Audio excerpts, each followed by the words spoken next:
You are listening to Radiant Creators, a collaborative project composed of people whose passion, purpose, and dedication requires forging their own unique path of empowerment and livelihood. A Radiant Creator isn't making a living, they are living. Over from the sun here, but I wanted to keep that in frame while I'm talking to you. Yeah. So I might need to do something like this. I'm going to bring it up just a sliver. So tell me when it's in frame.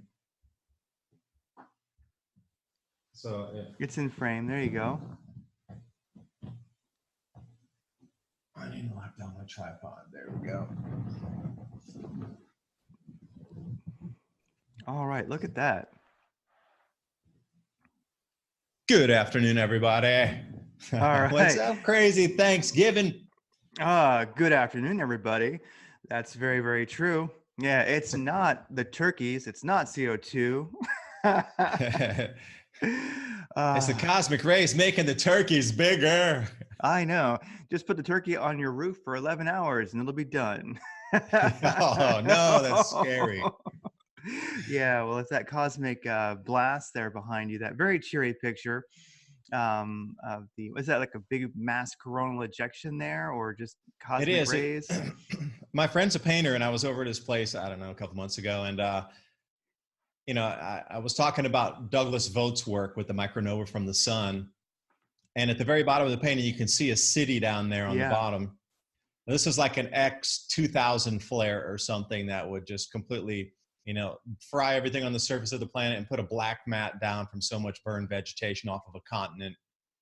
This is what you saw on the Chaco cliffs. This is what the ancients had witnessed and what they carved. You see a lot of circles in the canyons and things. It was a representation of this. Yeah, they were just doing a description of what they saw. It does change things.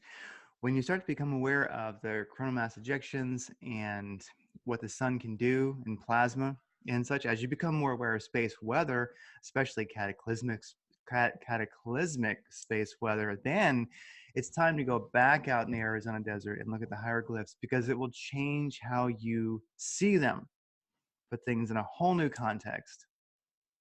Yeah, totally. And, you know, coming in with that celestial phenomenon for a lot of what you see on the rock art, we could learn a lot from the ancients and from the Native Americans and just different indigenous peoples across the planet. They were so in tune with our heavens, and then they really marked in stone, literally chiseled it for us. When you see these events again, your society is going to change and you better get ready. I'm so thankful that we didn't destroy everything in the past of our own human history, as well as, you know, native societies and you know, more ancient societies that are out there. It seems to be like a carpet bombing across to try to remove all ancient history across this planet. But I'm really happy that some of that stuff survived, especially I've really been wanting to get out to Chaco Canyon. And not just Chaco, but so many other canyons too, where they might only have 20 or 30 glyphs that have been you know, put into the rock there for posterity. Because when I was in Hawaii, there was quite a few that we visited too. But I didn't know Squatterman at that time. If I would have known, I'd have been jumping for joy, Squatterman, you know, but I just, you know, I didn't know enough back in the 90s to know what I was looking at, but now I have a full understanding of a lot better what plasma is, what they saw in the skies and what they're representing with plasma glyphs and things. Yeah, it makes you wonder, were they doing it from memory after they'd seen it, or was it actually in the sky while they were carving it? I think a bit of both. A bit of both. Because imagine if you saw my painting coming at you, like what would you be doing? Mm-hmm. Now take us back though, when people are already living in canyons and living around in rock structures, etc. Maybe they were in a safe vantage point. You know, maybe, you know, like winds, you know, it's like hiding behind a building in a typhoon. It could be blowing 150 miles an hour, 2 inches from you, but because you're in that lee of the building, protecting you with all that hard rock, etc. You know, that's what we do if we chase typhoons, is you try to find where the building is in the high wind and then get behind it so you can still do some videos when the wind's blowing by you. It's just the next part is like trying to exit out of there as the wind's going, you know. But anyway, in that time of the high wind, you're safe. So what is a high ionized plasma wind? You might be safe behind in those rocks. And then perhaps if you're stuck there thinking you're going to die, you might just want to cut something in the rock, or maybe they did after, like, holy smokes, we can't let anybody forget this. And then they, you know, did their Yeah. art. And it probably was just something to do. I mean, if you're sitting there hiding behind rocks or you're in a cave, you have that good safe vantage point and you're watching. Well, if you look at like history of war and history of sieges and famine, everything else, when people are just sitting around waiting, well, I can't do much. I'm in this trench. I got to wait till, we get attacked or we attack them or something. You do see amazing art. Like World War I, people carved, art into their stocks of their rifles. You see, so I just wonder, probably during a cataclysmic time, you're scared, of course, but then eventually your fear goes away because the brain realizes that it's not functional to be scared. And so when there's no fear and you're watching this great big plasma show, yeah, pick up a rock, start chiseling, might as well. That's something to Or do. it was just nervous energy they needed to get out of their system. Like, if I carve on the rock, I can let all the craziness go out. Yeah. Well, definitely, and keeping the mind busy in those situations is important. So it's just something to do to take your mind off the biggest lightning you've ever seen that's carving the Grand Canyon off in the distance. Well, today we have David Devine on the show. Back on the show, we're just catching up. And of course, David Devine is Adapt 2030 on YouTube, and you should be checking him out. And you just did an amazing interview about with Trade Like a Genius. Oh, did you see that with Bob Kudla? Yeah, he and I, we've been talking for years, Bob and I. He was one of the first guys I ever did an interview with when I started my channel way back in the day. And Yeah. we've been talking ag ever since. Yeah. Wow. So what insights have you gotten from that you've kind of walked away with that maybe came to you afterwards? Well, we came at two different events happening, but in two different conclusions that wrapped into the exact same events occurring right now. So I'd been following this story about hard red winter wheat at 110-year low in planting acreage. And I said, well, that's interesting. And then I read further in the article, the amount of acreage total that's being planted did not change. What they did was they substituted sorghum. And I've been saying since the beginning of my channel, as some habitation zones or grow zones or hardiness zones, as they're termed, would not be conducive for plants to grow, that farmers would start switching crops to have a full planted field to get some grains out, but they're going to start switching and morphing the grains. So we're going to go back toward more ancient grains like millet, amaranth, sorghum, etc. And then Bob was saying, hey, have you been following the Canadian losses? And I was like, yes, I have. Canada and Alberta left 5 million acres stranded of canola and, again, wheat and whatever else they were going to, 5 million stranded acres. They're hoping that it'll freeze in place and they can, harvest it in the spring, but then they can't get the fields ready to plant because it takes a few weeks to do that. And they're going to be incredibly late planting if they harvest in the spring. But then he was telling me they're switching to barley up there. And he was saying that Canada could very well become the barley capital of the world. And we came at the exact same thing. And you cannot tell me, we were not even looking at the same exact crop thing, that two areas on the planet are now switching their crops because the weather's become so tumultuous that only a substitute crop will grow in its place. So now I'm really starting to look and go, wow, man, I wonder if this is happening in Europe. I wonder if it's happening in Russia. I wonder if it happens in Euromile. I wonder if it happens other. And I'm starting to look around, and France is my first stop because they're a major producer. Bulgaria as well. They're another huge producer for corn. So I want to take a look at some other areas on the planet, see what's happening. But that's kind of the big thing I had going on in these last days after talking to Bob. That was my woo-woo moment there. Wake up. Yeah, people going back to more, well, heirloom seeds and, seeds that grew in an area because, farming practices right now are and have been very brute force. We'll just fertilize the crap out of the ground and we will, water it and such. We tend to grow things where, well, we grow what we want oftentimes where it shouldn't grow. So this is definitely, humanity getting back into the natural cycles and growing what grows. I mean, oftentimes what grows native somewhere is just a weed and that you can grow like amaranth. And it grows here in the desert. And maybe it didn't before. I should look at that. But right now you'll see wild amaranth out there. And I have to say, here in Arizona, between here, Arizona, New Mexico, Nevada. I know Arizona mostly because that's where I live, but the desert is getting greener. The grow zones are moving because as you drive across the desert now, especially between like Arizona, New Mexico, and such, you're seeing like you start thinking, what's going on? This is looking more like uh, I don't know. It's in transition. It did not look like it used to. It's greener than it should be. There's grass growing out there in the desert, and grass does grow in the desert if it rains enough. So it's raining right now. So it does seem like our grow areas are moving. It's hard to imagine the Sahara being a grow zone, but it looks like maybe that's in our future. Very possible. It seems that it's trending that way.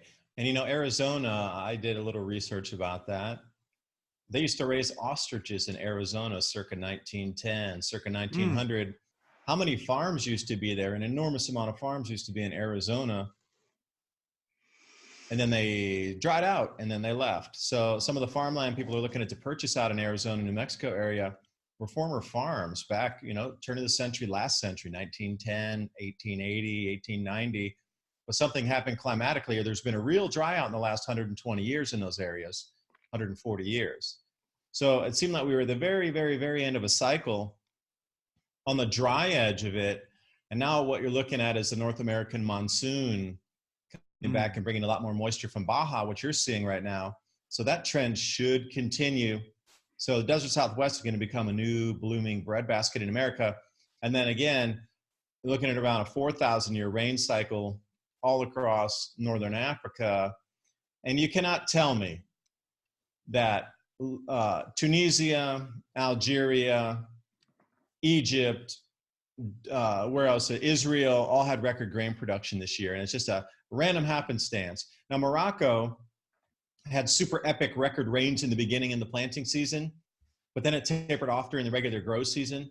So they didn't get an exponential growth. They were a little bit above average, but it wasn't anything record. But it would have been record production had the rain stayed the same as the beginning of the growth season.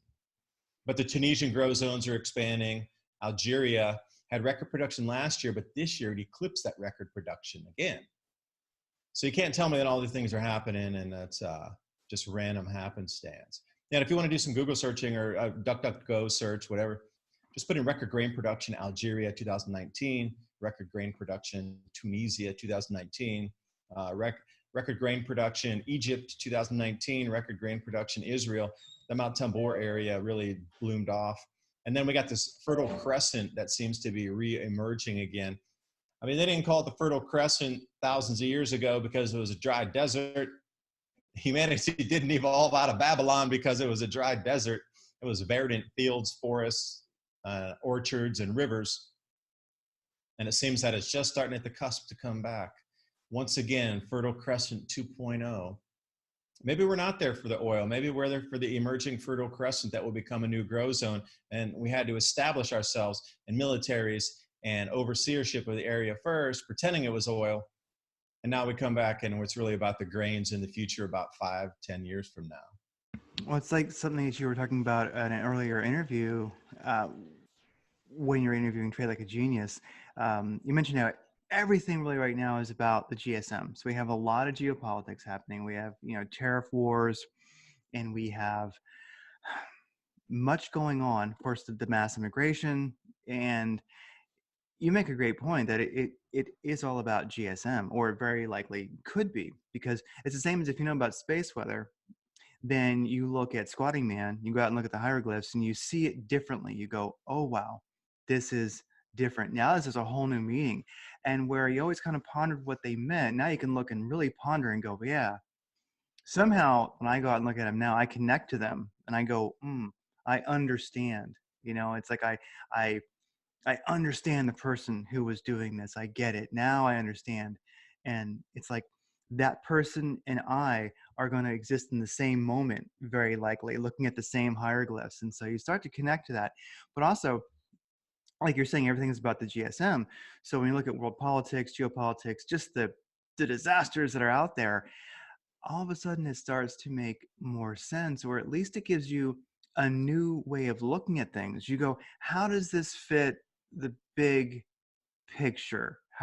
What now it makes sense. Oh, America and China with, because they call it a trade war, a tariff war, etc. But you think, oh, what a perfect way to, point fingers and blame for increasing food prices and such. Everything makes it.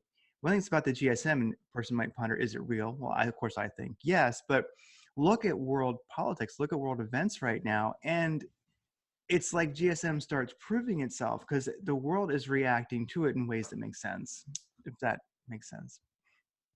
It does. I call it agri-politics or agro-politics now. I've kind of switched my, I guess, verbiage or lexicon into agro-politics because everything about the agricultural output of our world is now determined by who controls these grow zones. And as we move forward, as food becomes more scarce and more valuable, I mean, that's only one scenario because we do have the technology for us to increase food production in so many different ways, but it's just being, well, it's not being unfurled or, widespread new adoption for new technologies. I know that it's a huge opportunity for a lot. There's going to be indoor vertical agriculture, but the real tech that's going to save our planet is not available to us at the moment. There's so many other things we can do for power generation, for food production, but it's just things are set in stone at this current cycle and they're going to continue. I don't see it suddenly like tomorrow we pop out with new energy devices and new seed stocks. I mean, we could move to hemp, and that's another one I really believe we're going to be moving to hemp a lot. And this maybe is the reason that the legalization has come so much so quickly and across the planet in so many places in Western industrialized nations. Perhaps hemp is going to be our next protein source because it grows in almost every latitude and it grows in almost every bad condition of weather. It is literally a miracle plant itself with high protein content and all the extra, fibers we need for clothes to walls. We could build houses out of this stuff. No, hemp definitely is the warrior plant. It can do almost anything. It can grow almost anywhere. And it makes amazing rope, of course, and it makes amazing fabric. And it has, from many different angles, medicinal properties that are amazing. And it really is a shame that it got the boot back in the day. And it does shock me that it has become legal, more so legal in states, because if, a couple of years before Colorado legalized it and some of the other states, if somebody had said, oh yeah, one day pot's going to be legal, I wouldn't have believed it. I mean, I really wouldn't have. It's just it's really up, you could say, like legislators' butts, like they don't want it to exist. It's always puzzled me because it does not exactly make sense that it became legal. Because if you look at it, the government's not your friend. It doesn't do things in your best interest, in my opinion, most of the time, almost all the time. And so why would they do something good? Is it simply for tax dollars, like some say? I don't think so. So the fact that it's legal, as you're saying, if you do fit it into a GSM reality, well, then it starts to make sense because it's a crop that you want people growing because it's profitable and you've got very, very smart people who are looking at really getting every darn bit of hemp they can from every square inch of soil possible. Yeah, and I'd be looking at the food aspect too. Now the fibers and the byproducts, that's one thing. But then the smokable edge of it too, if you can keep a country sedated enough, I've heard a lot of talk about one of the reasons is to keep everybody so sedated so that when they enact really draconian legislation, which is not here yet, but it will be, that everybody is so complacent and just too lazy and lazing around that they just don't care and they can easily be overridden versus a populace that's totally aware and is not, because every state that they start legalizing it, man, it's a whole different ballgame. I really, saw some crazy stuff up in Colorado, everybody walking around a whole different world, like, hey, man. And, myself not really partaking too much because I was going there to speak and I was like buzzing around everybody. It was crazy. It was like I was dropped into a completely different environment there. And I noticed it right away how different it was. But think about the protein sources for all this hemp too. I mean, if you're talking about sorghum and you look right at hemp, those two are kind of equivalent, but I think hemp will actually produce a little more seed with a little more protein. And the complex amino acids in hemp are a little bit different than sorghum. So think about this, is the ultimate dish for a human to survive on. If you had hemp hearts and you had sorghum and you combine that into your dish for grains, that's nearly enough to live on. And if you had coconut water or coconut oil, a human could stay alive on those three things alone. Oh yeah, I mean a bunch of broccoli microgreens and some hemp Yes. hearts, and you're going to be set. And hemp hearts, for people who have not tried them, definitely try them. It is some dense stuff. I mean, it really Super dense. couple tablespoons of hemp hearts is going to keep a person going for quite a while. And you know, mix some cacao and something sweet like some of your favorite sweetener in there, and you've got a little. Oh, it's good. So Yeah, high fructose corn syrup. I'm just going to douse it in high fructose corn syrup. yeah, I know. Yeah, or just exactly. Oh, that was a joke, by the way. No, I know. I was just thinking. No, some people might not know that was a joke. I'm totally yeah. kidding. Oh, Yeah, agave or something, agave yeah, syrup or yeah, honey or whatever. yeah. Don't be prepping with high fructose corn syrup, unless you've got some No, please MSG to don't. cut it, But yeah, I mean, oh my gosh, if you had some cacao ground up, powder, or you could have the nice chunks of cacao and your hemp hearts, and oh my gosh, yeah, just put some agave in there, some honey, whatever sweetener you might like, and you kind of grind that up, put that in a food processor. You could even dry that some in a dehydrator, and you could have the best energy bars, the best food bars you can imagine. So that's something about pot too. I was thinking is in states where people can grow it themselves, where it is legal. I don't know. Do you ever wonder about, wow, there's all this pot, but if it comes down to sedating people, you start wondering about the extreme nature of some of these strains that people are growing. And I sometimes wonder about just, could there be nefarious purposes behind that? So I'm thinking, if I was gonna be smoking pot, if it was legal in Arizona, which it's not gonna. It's not legal here yet. I Yes. think I'd Yeah, want it to will grow. be in a Yeah, few it will years. be. Yeah, I think I want to be growing my own if possible. So we all should be growing our microgreens at home, all doing our hydroponics at home, all growing on the land if we can, of course.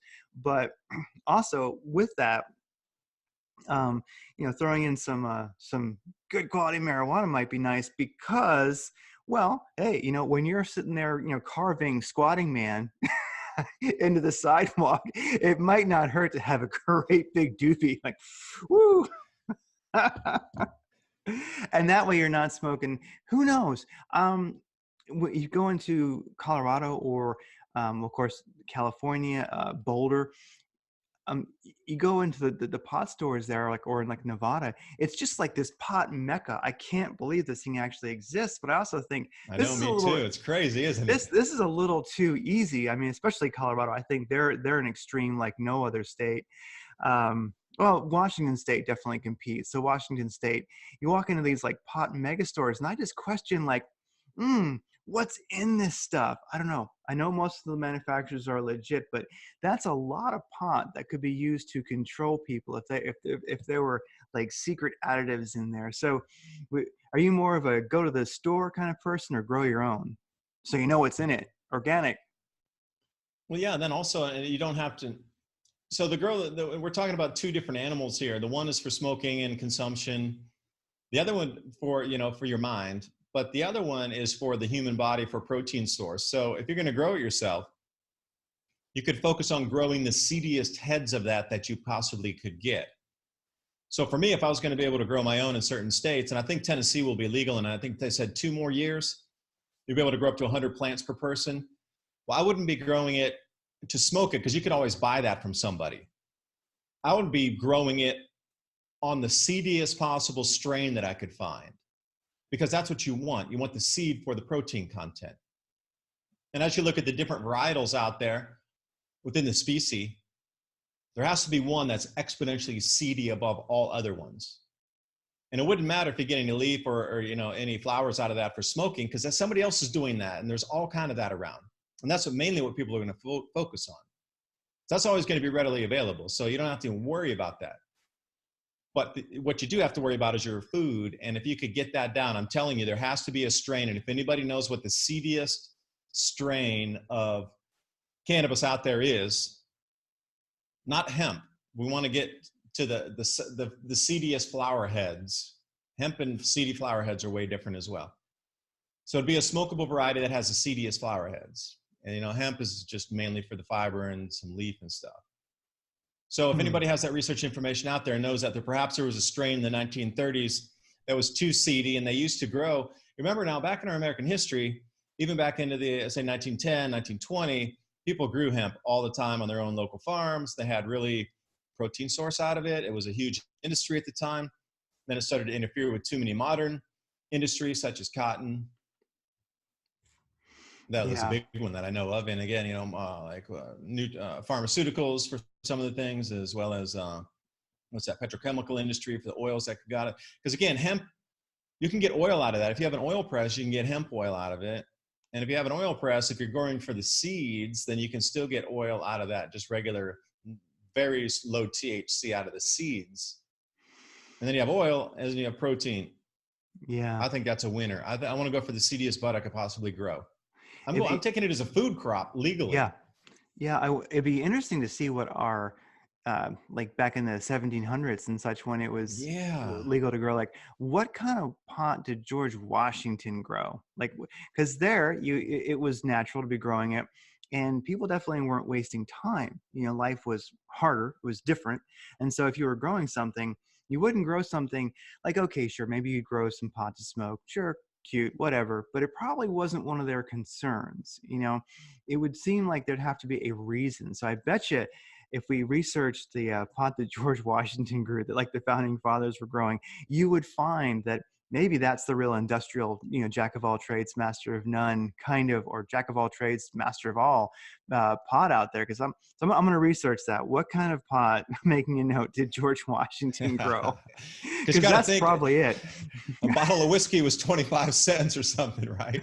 So, those pleasures were quite easy to come by and very cheap back then. So, working the land, when you had 1,000 acres, I mean, you talk to the old timers, were like, 20 acres, we wouldn't even work that. It was too small. Because we had the farm that was 1,000 acres. You hear all these stories back in the day, early turn of last century, that a 20 or 50 acre farm was too small. Like nobody would farm that. It's too small. 1,000 acres is where it was at. And bigger. That'd be hard. Because I mean, if you're dragging stuff with oxen and such, that is tremendous. Because I mean, I was an organic farmer. I was a farmer for a while, a couple years, and we only were doing very bio-intensive, but like 5 to 7 acres. And that with equipment, I'm going to tell you, it's a pain in the ass. It's a full-time job. Maybe our growing practices are different. I can't quite, that's one thing about us as humans. We tend to grow what we want where we should not grow it. And so one thing about the GSM is I do see there being farming practices changing, because when we grow what grows where we're at, then things work a lot better. It's like here in Arizona, simply Agreed, you can have on the vertical. Oh no, you cut completely out there and stopped completely. Your screen froze, so I thought you were done. No, good. Go ahead. I'm sorry to interrupt. Keep going. I was going to say, so when we grow things where we should grow them, life works a lot better. Like here in Arizona, if you just leave the desert alone, it creates so much food. So if you were to cultivate deliberately mesquite trees, they make a very protein rich, carbohydrate rich flour from the pods. And you can go out there and spend, it would only be an investment of a few hours a week to have a month's worth of mesquite flour that would keep you going. And you got the prickly pears, and you've got agave root. I mean, really, it looks barren, but the high desert out here, it is a rich food source. So it seems like a lot of our farming practices and the disasters we might have from a GSM are basically because, we were living drastically outside of harmony with nature in the first place. Yeah, again, local. And again, when you're choosing your seeds, if you're going to grow something, choose the seeds for your local area. Because again, the seasonality of them too will make a difference, because our lettuces right now are just flowering and just off the hook because it's cooled down. There's a lot of mist and it's really foggy these last couple of days. In the last couple of weeks, the temperature came down. All the lettuce took off. But before it was a little too warm for it to grow. So it was, I wouldn't say it was burgeoning lettuce, but it was growing, but it wasn't like, wow. But here again, we're wow again, because when we started growing last year, we got to this wow phase, and anything you put out there, leafy green during these next 3 months just is wow, to the uber. But again, we got specific plants for this part of the island here, or seed strains for northern Taiwan. Because if you were to go take this down in the Philippines or into Thailand or something, it wouldn't grow there, because it's just, we're right at the edge of a different climatic zone up here at 25 north. And that split between 23 north and 27 north is a hugely different split between that temperate zone of 27 north and 23 north. That the range in temperature is gigantically different. So, choosing local plants, talk to your nursery, what's growing where you live. What about the seeds that were picked? Like if you're going to grow something, I would think getting seeds from something that's already right there growing would be good to take to your house like a couple blocks down, because it's already there growing, versus even buying seeds from like a distributor that might get something from Florida and then you bring it over to Tennessee, or you bring it out to Arizona. It might not grow the same, but if you got something very specific, like if I get some seeds in Tennessee, they're going to grow there well, because that's where they're already at.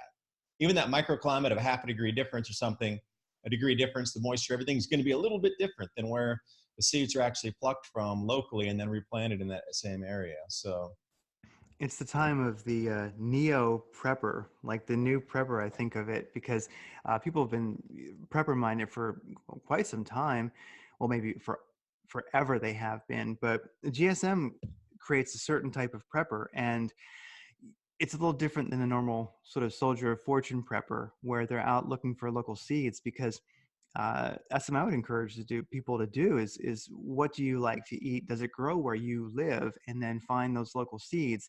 And even if you can't, start with organic seeds and grow, and you'll find that seeds acclimate to a zone, to an area. And then every year that you grow them, they will get better. And it's really a forgotten thing. We don't really think about it as much as at all, but as much as we used to, is where I remember when I was farming, we would you find the best tomato plants and you get the seeds. You find the best pumpkins and you keep the seeds. And so, you would sell a lot of it, but of course you let some go to seed, the nicest ones, then you would take those seeds and you plant them the next year. And so every year you actually improve what you're growing. It likes to stay in one zone. So we do live in a reality where seeds are, created in California and then grown in Florida. And it's a challenge. Like you're saying, they may work, they may not, but definitely acclimated seeds are the best. And it's a fun thing to do every year, harvest your best seeds, your best plants, and then the following year, they're going to be hopefully even stronger and better. So, it is a harmony with nature. Well, it makes me think about the book, Magnetic Reversals and Evolutionary Leaps by Robert Felix, because we are going through, it does appear, and you're probably more knowledgeable about it than I am, but we're going through the photon belt, and that takes like every 10 to 12,000 years we go through one of those big dusty arms of the universe, kind of, and there's a lot of conjecture as to what that means. Is that something that you're aware of, that you're following, that the evolutionary leaps that we may be going through right now? Not to the photon band, but those energetic blasts that if we lose our magnetosphere, we get these, giant, off the hook, almost visible amounts of bombardment of cosmic rays, if you want to put it for another way. Something so far off the charts, something much like this micronova here, but in a cosmic ray fashion without the actual particles. That changes instantly. Evolutionary. So the next baby born is not a human anymore. It's something remotely close or different. Maybe it's covered in hair, maybe it's not. Maybe it has 6 legs, maybe it doesn't. But whatever, we find all these gigantic leaps in evolution. And that's Robert Felix's book, by the way, great read. Did you talk to him at LeakCon? I did, because I've already known him for a fair few years. We interviewed. Talked to him briefly at LeakCon. Yeah, briefly at LeakCon, but did not actually interview him outright. We're hoping to do LeakCon again this year. We just found out there's going to be a LeakCon. So me too. I got invited to it. It's in April this time, and it's over in Boulder, of all places that you talked about there. In Boulder or in Denver? Boulder. They wanted to move the location because the amount of money spent on the venue last year, ate up a lot of, money that could have been to buy different, bigger equipment, or, just get a larger venue in a smaller town, be able to keep some of that equipment for next year. So it's an ongoing process here. So this second one, they already have a lot of stuff from the first one. So the input into larger screens and different projectors and whatnot for this next venue should be on a much, much larger scale, because they already had all the basics that they bought last time. But it was just the cost of renting all those rooms in the That's hotel. awesome. So you're gonna actually so, be in. So you're going to LeakCon, the new LeakCon 2020. Correct. And then I'm going to go back to London and then talk over at Alternative View 11. And, I just came back from London talking 2 weeks ago, the 3-city tour. And, Extinction Rebellion interrupted our meeting when we were in Glastonbury. It was myself and Piers Corbin, the astrophysicist Piers Corbin. He and I were having a venue in the Glastonbury Town Hall, along with Sandy Adams and Mark Windows. There were 4 of us speaking there because Mark runs his podcast, Windows on the World program. And Piers, this is the funniest thing. Piers is showing a picture of the sun with the planets and trying to explain the electromagnetic coupling from the sun to the earth and out to Jupiter and further out. And the Extinction Rebellion people came in yelling, "You're lying, you're lying. Why are you telling people lies?" And there's a picture of the sun with the planets up there. It's like this kind of thing. They didn't even know really what we were talking about, but we ended up, myself and 4 other guys pushing them out, and we're like, "This is not your place. You didn't pay for the ticket." And they're just screaming, "I'm not going to pay for lies." I was like, "Well, it's a paid event. You can pay or you don't. You don't like the music from, X, Y, or Z artists, you either pay or you don't. Whether you like it or not, it's a paid event. It says paid, and we even, So anyway, that was a great thing. 3 cities. And then I'm going to be going back to London directly after the next event here when we do the LeakCon, because I think it's important to network with people and get interviews and talk to people and share ideas, because each time I hit one of these different kind of events, I learn so much. It's not about me going to present or talk. It's about what I absorb when I'm there from all the other speakers, like Robert Felix. Because, again, he and I we'd interviewed each other and had been on each other's shows. I'm going to say 2 or 3 times since the beginning of my channel. And the way he explains the evolutionary leaps and how this thing works with the cosmic ray bombardments and these gigantic missing pieces from the next species, as if it happens in a blink of an eye. And everything's then suddenly readjusted to the new energy signature or conditions on the planet, and they thrive. Yeah, there's really something to it, because, as many who are aware, who are listening probably, or if not, well, we'll reference your book, and people can start there and also start following your YouTube, and they'll definitely learn about these things quickly. But as our sun is raging when it's at its maximum, we have a nice barrier between us and cosmic rays and such. But when the sun, like during a GSM, grand solar minimum, starts to relax for a while, then basically the door is open and we have cosmic rays just bombarding our planet. And cosmic rays may sound a little cosmic, but no, it's science. They're very, very real. And it is really something I'm sensing. I think a lot of people are, that I know, that we are in the midst of a evolutionary leap. And I think Robert Felix's book, Magnetic Reversals and Evolutionary Leaps, and we're definitely going to talk to him at LeakCon. We're going to hang out and bring our little camera and stuff and talk to him at some length about that, because who's not seeing evolutionary leaps entering the planet right now, starting to happen? Like a huge one that I'm seeing is cryptocurrency. That to me is an evolutionary leap. That didn't exist until, 2010 or something like that. You could say it's the beginning of Bitcoin, and that's fine. It existed then, but Bitcoin is really on the forefront, and we have our government, to say the Trump admin exactly did this is not totally accurate, but one of the people who was in the admin at the time, admitted, saying that yes, we introduced futures into the Bitcoin market to subdue the price because it wasn't what we thought it should be.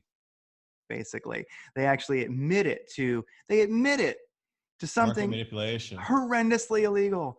Like if any normal person had done that, they'd be, in federal prison. But they can actually come out and say jokingly, yeah, we crashed an economy, we bankrupted all kinds of people, caused all kinds of suffering, because, well, because we can. But there really is a tremendous amount of people I'm noticing who are waking up because of cryptocurrency. Many people, they get in for the quick gains, maybe they get in to get rich quick, but then they learn about it.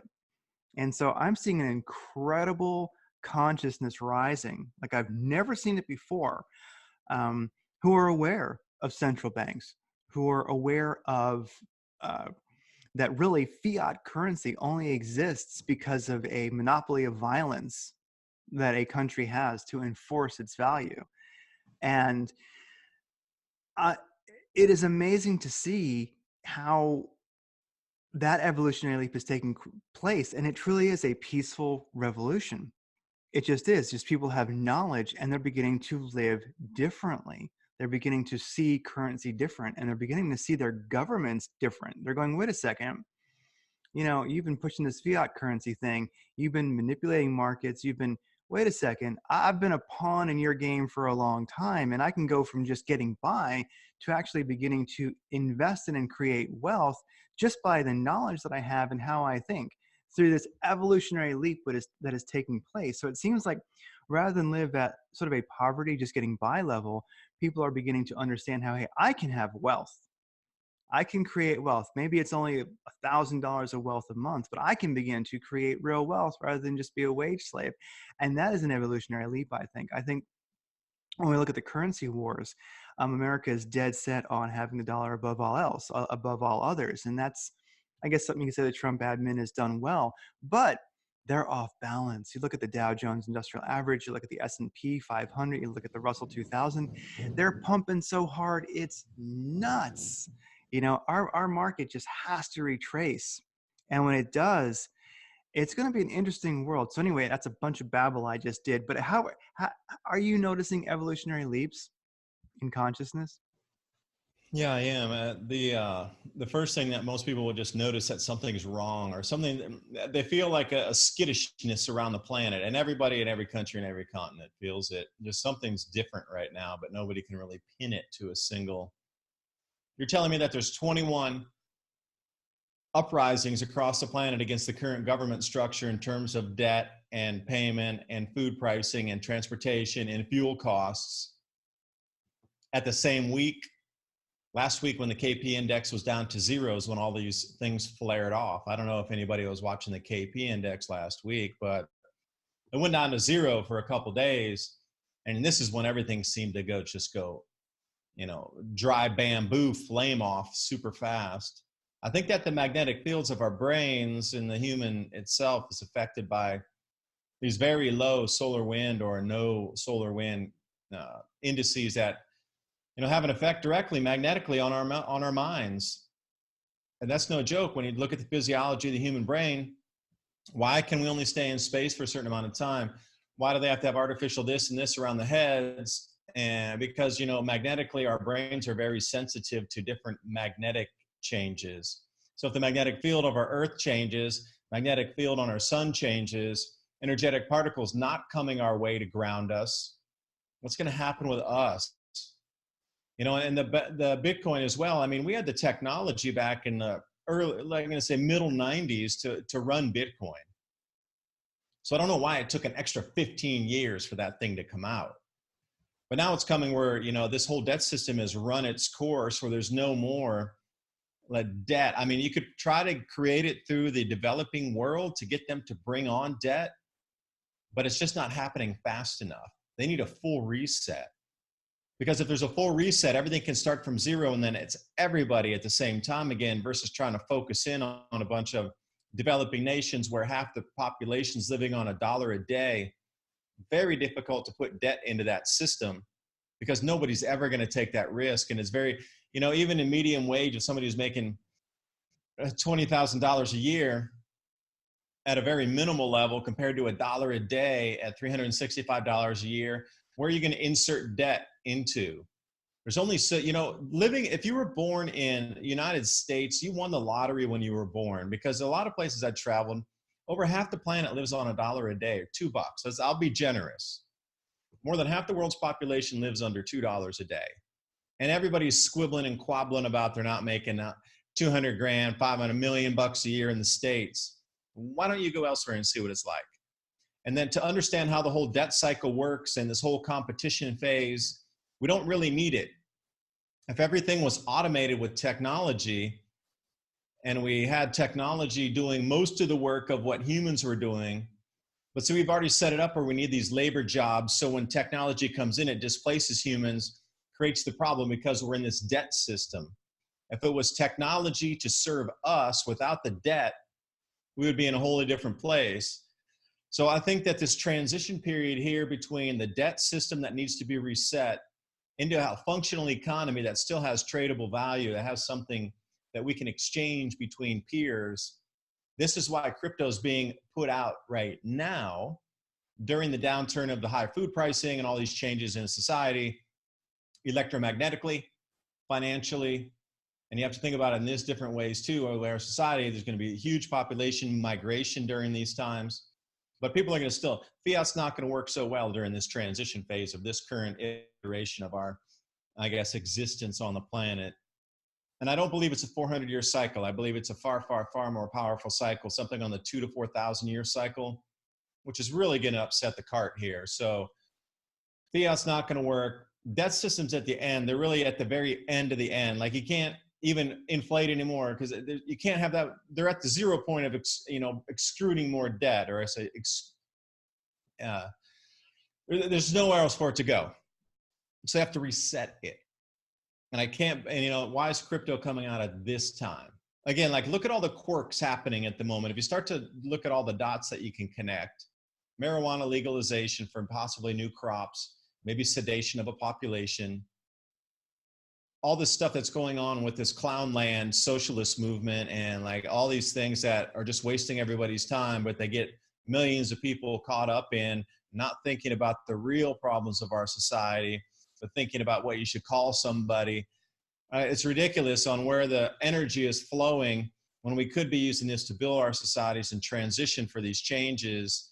But now we have a new monetary system unveiled in the exact same moments. So keep everybody distracted, put in a new money system, and let everything go to chaos. And wow, who's going to be the winner of that if you're going to put in the futures market? I mean, central banks are going to try to control it.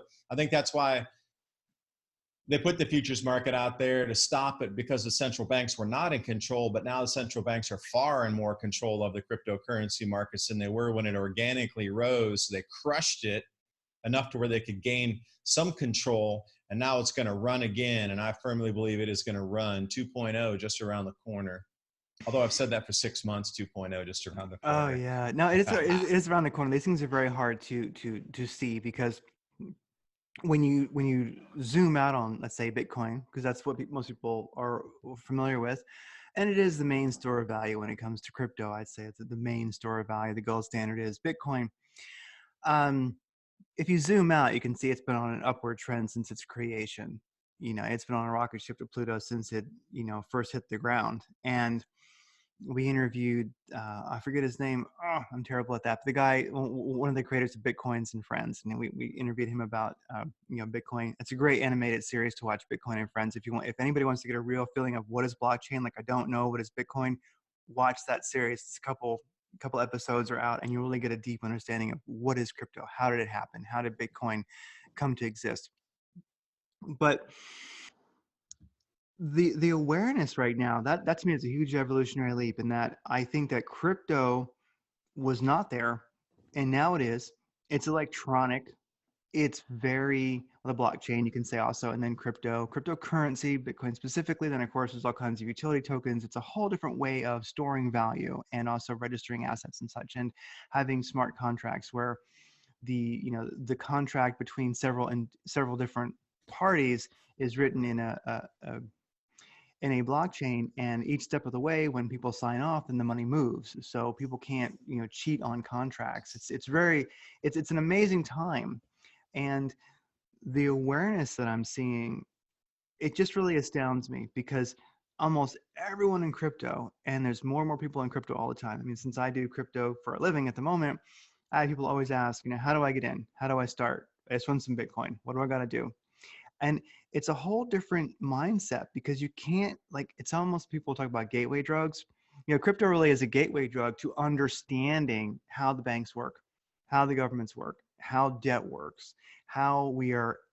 I think there is an evolutionary change happening, and a reset, which sounds awful, a financial reset.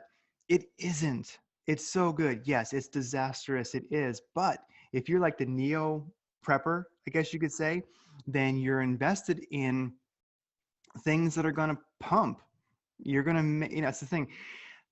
Through the next financial downturn, rather than bad people getting wealthy, bad people can lose their ass, and common people who are good-hearted human beings, like Sasha Stone says, people of the living soil, Yeah. they can basically just watch their wealth increase. And that's different. I mean, a power structure that's had complete control is now losing, and you can see that the world financial system does not like to lose control, and how this sneaky little Bitcoin can come in and in a peaceful way be part of its uprooting. I'm just astounded. I'm sitting here in awe. I'm like the person who was watching the great big plasma lightning carve the Grand Canyon and carving a picture of it. When I see what's happening with cryptocurrency and Bitcoin especially, I'm just like, I got to figure out how to carve this. I got to.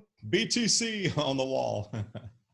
They're going to be like, what was this BTC? What was this B with little dollar sign lines through it that people were carving on sidewalks and buildings? It was a religious symbol. Yeah, but you think about it too, vibrationally speaking, a lot of these old heavy institution top-down types of control mechanisms, with the new the vibration frequency and the energetic changes, I just don't think they're going to be able to hold state any longer. Maybe they also know the evolutionary leap is here, and they have to deal with it, because the old ways, now notice this again, when we talk about the bottom of the Yuga cycle, coming out was in the late 1500s, early 1500s coming out. And remember the church and the way that society was controlled with the serfs. I mean, it was brutal, and you were controlled and owned, and there was no in between. But something happened vibrationally and energetically where people said no more, and then there was Magna Carta 100 years later. And then people said no more, and then slavery stopped. And then people said no more, and then there was equality in many different ways and shapes and forms that we still have today. But each successive 100 years or so, we come through these transition points where the last old archaic structures, people are like, no more. I mean, obviously, in front of you, we're at that junction point again, because everywhere you look across the planet, everybody's saying no more. Now, it doesn't matter if it's the Clownland stuff that people are focusing on in California and across the United States and mootless points there, or real change where people are like, you stole our water, basically. Remember Bechtel down, what was that, in Ecuador? They privatized the water and then jacked everybody's rates 3 or 4x, and then they were like, no. Well, this seems to be happening globally now, where, like I said, 21 different countries have some social chaos because the government programs, the lack of public funds, the tumultuous living conditions and squalor and just poverty that they're ingrained into. And they notice now that there's all this money being held in just a very, very, very few small hands that's keeping them in their predicament. And when they want to raise, and I'll tell you, down in Chile, part of that change down there was a 4-cent rise in the subway fares. And that was enough to push people over the edge, a 4-cent increase. But yes, the fuel prices were increasing and food was going up. And it was just, I think that was the last straw, was the 4-cent increase on the subway fares there. But everywhere you look around, there's energetic changes coming. And what we're experiencing now with energetic changes is only at the super little tiniest cusp of where we're heading into, because maybe it is cosmic rays that actuate all of these changes. And when we come into these low solar activities, it seems to be on the same cycle of like societal giant leaps as well when we come in. But we're coming into something we haven't seen in thousands of years in terms of energetic particles bombarding our planet the magnetic fields of our brains being affected. What kind of vast changes are on the horizon? They're already occurring. They're not on the horizon. I mean, it's in play right now. It's just, there's massive changes all around us. And I think it's energetically induced as well, not just people wake up one day and say, hey, we've had enough. I think it's energetics. Yeah, and I'm also noticing people realizing that they don't need to ask permission to live their life. And I think that, once again, I see that happening in cryptocurrency, where people are realizing, wait a second, why can't I have, because it's like it's this gateway to so much. People are asking, well, why can't I have a private transaction? Why can't somebody give me, some apples that they grew on their trees and I give them $5, or I give them, 0.0001 Bitcoin? I mean, why is a private transaction seen as an act of terrorism, quite literally? And I think that that's waking people up too. They're going, wait a second, it's not that I want privacy because I want to hide anything. It's just ridiculous that I don't. And it goes beyond just, privacy. It's asking permission for every transaction, and then also having it go through a centralized approval, basically. And you look at the hassle of international commerce, of moving, exchanging currencies and moving them, between countries and such. Then you look at a Bitcoin or Ethereum or any other a crypto store of value. You can just do your transactions and screw it. You don't need a centralized system for those to go through. They truly are peer-to-peer, person-to-person. And they can even have hard-coded contracts, agreements written into them. We don't need anything else. And it's amazing how everything that the control structure does not like happening, like privacy, like transactions that are private, somehow becomes terrorism. We have to watch out for money laundering, for all these horrible things that, it's amazing. So yeah, I think that those systems, the accusation that human freedom itself is an act of terrorism, I think that structure is so lame and so heavy. I think I'm beginning to see that tower crumble from its own weight, just from its lack of foundation, from it's just in general wrongness in the first place. And to take a look now too, why is there so much KYC AML out there? They want to know where every single dollar is moving around the planet. Like, why is it again? Like right now it's happening. Could have done that 20 years ago. We had the technology, we had wire funds going all over the place. And again, the war on cash, because you saw India happening, right? You saw India, they reduced the larger denomination notes. But I'll tell you one thing, when I was in the UK, I had a stack of 20s that I wanted to get rid of. I wanted to just get 100 or a couple hundreds and travel with it, not have the 20s. And they told me, oh, we don't use 100-pound notes anymore. I said, okay, how about some 50s? And they're like, we rarely use those now too. So I had to go to several money changers just to get 50s. Like they'd have one 50 and one money changer. Okay, it's a money exchange place. That's what they do in the airport, is exchange money. I had to go to 3 different exchanges just to get 6 50-pound notes. Now, how bizarre is that? And this is in London, of all places, at Heathrow. I'm thinking, come on, really? And then, so the way it is, there's a war on cash. They don't want to have big money to travel around. You look at what they did with the euros as well. They took away the 500, the 200. Now it's really difficult to even break 100. You go through, you have a 100-euro note, and they look at you, got like 6 heads. Like, I don't have change for that. Are you kidding? I take all my change, because that's all they're operating on, is like micro cash now across the planet. So there's a war on cash. They want to know where every dollar is, every dollar spent, and they want you to pay tax on your transaction. So if you and I traded fruit for fruit, you got veggie, I got fruit, they still want us to pay tax on the transaction value, which is a little absurd. If I'm going to spend my time and energy to grow a fruit, and you're going to spend your time and energy to grow vegetables, we want to trade that as an even trade. Government has no business at one iota in the middle of that. Zero. Yeah, and they want to make sure that they get that bit of tax, and they also want to make sure that you're asking their permission. It's like no transactions without their permission through them, and those transactions have to be approved. And now we also see max cash transactions. You'll see I can't remember one specifically, but there's been a couple I've seen in the news the last couple of weeks, and it seems to be growing in intensity, where countries are saying, oh, Only $6,000 or only $5,000 that is the max monetary transaction or cash transaction that can happen between two entities. And you start thinking, what the crap is that? Nope, you can't buy a car in cash if you have it. If you have dollars, you can't.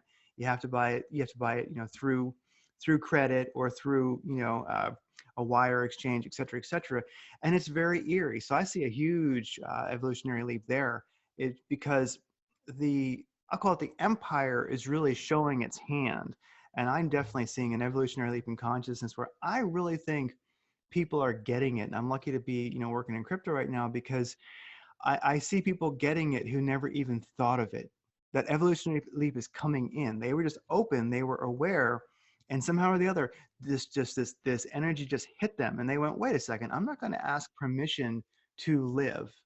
And my privacy, my sovereignty is not an act of terrorism. That's silly. So it's funny. The extremes are happening. They're taking place.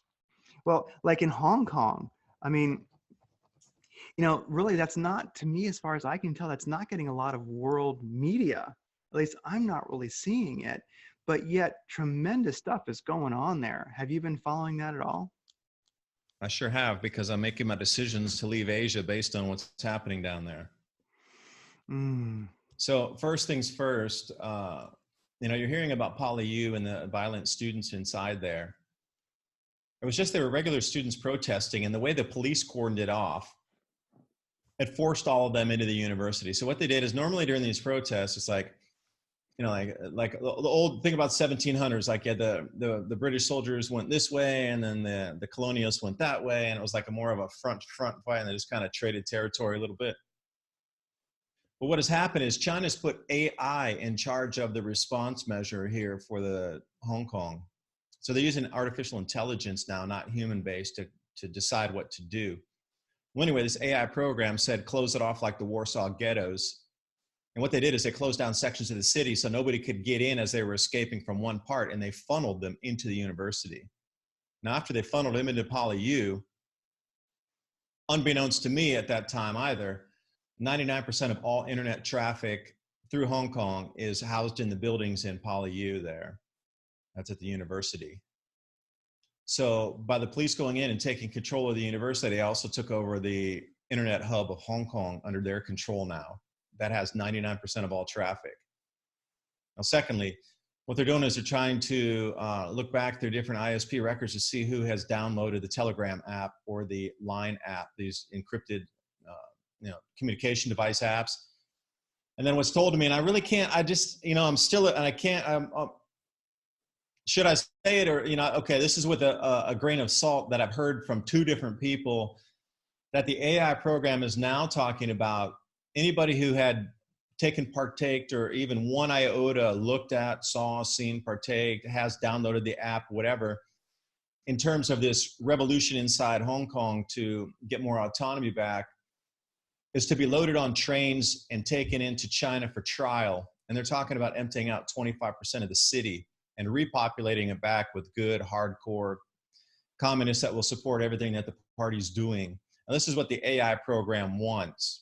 But you can see the transition just since they started using this about 2 weeks ago, of AI's in control of the response now. And you can see just before, it was just regular, always as it was going. Police got more abusive on the responses, students and protesters lockstep, and everything kept stepping up. But they never had, used maneuvers of cordoning off parts of the city with no escape on double barriers to force people into different parts of the city and right into the internet hub, which is a real interesting one, how they did that. Now the PLA and the Hong Kong police and military control the internet hub. Now, also the roadblocks are going up. And when I say roadblocks, I'm not talking about two guys standing there, can I see your ID to go into your neighborhood? They're putting up the concrete barriers with barbed wire to get around the city and the curfew in. So again, if you're going to invade a country or do whatever you do, that's the first things you go for is lines of communication and the actual infrastructure, roads in and out, so you can control who moves in and out of the city. And they blocked it off too, where neighborhoods are no longer connected, like they're actually starting to build walls between neighborhoods. And I swear to you, this reminds me of the Warsaw ghettos, exactly what they did in World War II to start to divide people up before they exited them out on the trains. And it's so scary that this is what the AI is recommending, that they remove anybody who ever fought back against the regime there, to take them out of the city and repopulate them. Now, I have seen this before. I'm wondering if the world will let it go on or not, because the next thing that's going to happen is if they shut off the internet in Hong Kong, the global financial tsunami would ripple through in seconds, because the overnight money that's in there in Asia to come back out the next day is not going to come back out. Shipping will stop. There's going to be no more transshipping. All these documents, transloading cargo in and out of Hong Kong is a huge port. That's not going to function.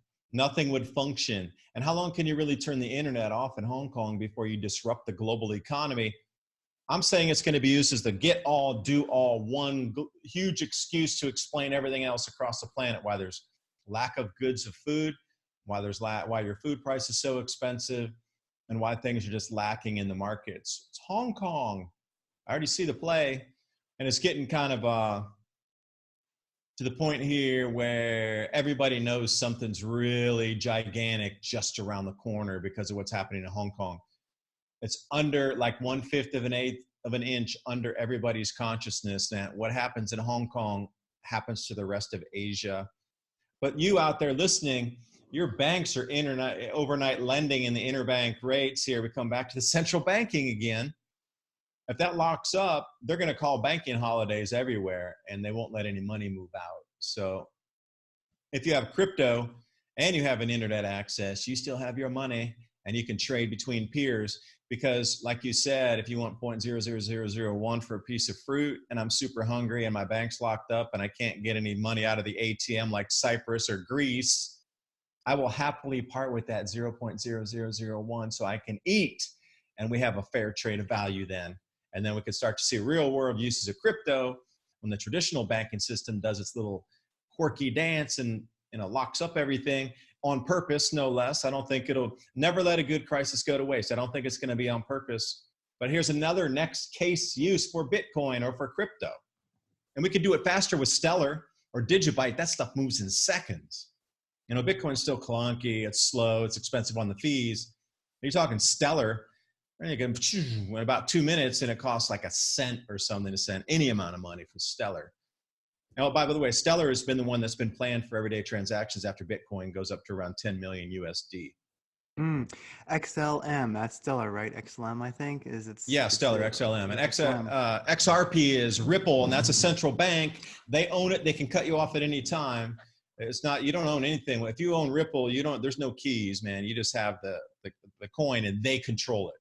So again, you could be sitting on a ton of Ripple, and then they just turn it off, and you lost your access. But it's for central banking too. Ripple is 4 banks, buy banks, 4 banks. Oh yeah, it's kind of a cash grab and a manipulation of the crypto market. It's strange. I've never quite understood anybody who enjoys Ripple. There's a kind of they call it the XRP army, people who are really into it, and I'm like, whatever. I just out of principle don't have anything to do with it. But yeah, anybody who thinks what we're seeing in China, between China and Hong Kong, can't happen, as David's describing, I would say, we've lived in well, depending on where you are in the world, I'll just say here, if you're here in the West, especially America, you've lived in a very protected time for quite a while on many levels. And so we just don't get it. And I had the incredible advantage of, or luck, when I was a youngster, being in the military and going around and seeing the world and seeing a lot of just destroyed ghettos and things like that. And I'd say, look, I admire some of the Hong Kong protesters. They're doing things like, I saw these whole streets where they've epoxied, where they glued bricks to the street. Oh, that's crazy. I know. And I'm like, that's badass. You guys are, this is a street fight. This is no kidding, to stop, to slow the advance of, I guess, cops coming to beat them up, basically. Well, those armored personnel carriers couldn't get through that. They get bogged down in there. Tires get stuck because they can't get the forward momentum. So somehow they found a way of putting all those bricks in there to stop the armored personnel carriers from advancing forward. And then they started pelting them with Molotov cocktails, and they couldn't reverse out of there. Mm-hmm. That's the craziest thing, man. Then they started shooting live rounds to get everybody out of the way. Mm-hmm. Yeah, they opened up with automatic weapons down there to make everybody disperse because they were if they were coming out of there, they were going to get jumped on and things. So they opened up with the autos, and that's Yep. where it's going down there now. So it's It's taken a amazing definite step up. It's when I shoot see on those. sight now too. Mm, So whatever it is, this new regulations is shoot on sight. So if the police feel they're threatened in any way, shape, or form, if they bust off a live round, they have no hey, it's fine. It's shoot on sight now. So definitely. definitely going up a tick there. It is, and they actually, I saw an article about that, about the bricks, and they actually found a way to glue two like this and put one on top, and that actually hangs up the APCs and such. So these guys are ingenuitive. So you have a modern military, and they're stocked with Stone Age technology. And I can tell you, having been in the military, yeah, that works. You might think, I'm a badass, we've got our F-18 or this or that. I'm like, well, here's the thing about an Abrams tank, same as an APC. You gotta breathe. And if people throw Molotov cocktails at you, same as in World War II and World War I, you can't breathe. So you might have an 88 millimeter cannon and 30 caliber machine guns, but you can't breathe. So what are you going to do? You're going to jump out and make a run for it. So yeah, that's one thing I would say. They might be mighty right now, China, and taking on Hong Kong, but realize, I mean, you ask the Russians after they finally lost, after their ass had been handed to them in Afghanistan. Stone Age technology beats technology more often than not. And as far as the ruthlessness, would China do something crazy like you're mentioning with the ghettos and then training people out? Well, look at recent history. Look at Pol Pot. And the genocide there. And Hitler's always and he emptied the city out too. He emptied out Phnom Penh and made everybody walk out with just what they owned. And he came back and they have these spooky photos of an entirely empty city. Oh, and nobody blinked an eye. Nobody blinked an eye. Nobody did, and nobody, exactly. And Hitler's always too easy. He's too easy. I would say, look at Stalin and Lenin. Look at the purge. Look at the damage done to Germany via the Berlin Wall after. Look at the torture of the people on the wrong side of it. Look at the vindictiveness of world leaders, of these babies that kill millions during a temper tantrum. So if what you're mentioning happened in Hong Kong, it would not even, given world history, given the last 100 years, 200 years, it would not be even a very big event. Do you know what I mean? It really would not be something out of the ordinary or unusual whatsoever. It would be common historically. So people should be, watching. And I've always found it so funny. The PLA, come on, if that's not just like torturous, the People's Liberation Army, whatever. Yeah, let me throw a caveat there. They've already rounded up 1 million Uyghur Muslims out west in the Xinjiang province out there. 1 million are in skills training camps as it's trained. 1 million, but nobody's even blinked half of an eye about 1 million people being rounded up out in Xinjiang. So do you think they would really blink an eye about 1 million or 2 being taken out of Hong Kong and replaced with party hardcores? And then they could have a whole spy network inside. You put a new party hardcore person on floor number 5 in the building, and they're the eyes and ears for the rest of the party. And anybody, if you take that many people out, they're going to be really terrified that you got like spies in the buildings and you say one thing wrong and you're the next girl to go out of there on a train too, So it's a make or break for Hong Kong right now. I mean, it's truly a make or break. I mean, those guys are talking about grandmas with kitchen knives fighting the soldiers that far down the battlefield there before they let everything go. So when you're starting to hear statements like that, where grandmas are going to pick up their knives to fight the PLA coming in, I mean, sheesh, how far down can it go? Yeah, well, people can be tough. I mean, you look at Sparta. Even if you got through the men, the women were not going to be easy. It's like the kids and the women. No. You're not going to go and rape and pillage in that city, and that it's not going to go so well. And if you do win, there won't be many left. So you really couldn't win that battle. That's, of course, America, behind every blade of grass, there's a redneck with an AR. So bring it. Hell yeah. Hell yeah. It's just not going to go the way you think. It isn't, well, one thing I am seeing also is with evolutionary leaps is health. I mean, people I have seen a real urgency that I'm seeing a lot of people who are aware of these things to get healthy, because as this happens and you have more and more increasing cosmic rays, like one thing I notice is the Schumann resonance. If you watch a Mm. Schumann resonance, you can see it every day. I'll put a link in the show note, a good site or two, where you can view what it's doing every day and you can update it in real time and you can see. And I wish there was a place that actually did like Schumann resonance alerts. Maybe I'll have to make that. But basically, oftentimes it's doing nothing, but it cranks. And historically, it seems like it's cranking up more and more and more. And it just goes off the charts for a while. And it gets to the point where you can feel it, you can notice it. I'll go, oh, I feel a little funny. I feel like my little Earth's resonance is not correct. And you go and you look and boom, it's off the charts. And so it seems like health is essential at this time. Maybe it's always essential, but it seems like you really need your natural human instincts and your health to be able to navigate and function during basically a energy change on your planet, which is going to be within you also. If you're not well, if you don't feel normal, if you don't feel you know what I'm saying? If you're not connected to the Schumann resonance in your planet and you're not healthy and you're not thriving and your natural instincts and senses don't work and your body's not functioning correctly, you really need to be thriving in body, mind, and spirit to cruise through this and ride that evolutionary leap that is happening. Because if your energy is not right physically, mentally, spiritually, then you're going to miss the wave. Maybe you'll paddle and catch the next one, but I want the first one. And also then if you could do an indicator as well with the KP index. Now, what if the KP index from the solar wind and the energetic flow from our sun to our planets diminished, and then you get the Schumann resonance that spikes at the same time? Well, that'd be an interesting thing to look at, is the ratio of that. I don't think that one causes the other. I think they could double on top of each other, because when you get to these KP0, it has real health effects on humans anyway, where psychosis, suicides, as well as heart attacks, arrhythmias, these kind of things occur during KP0.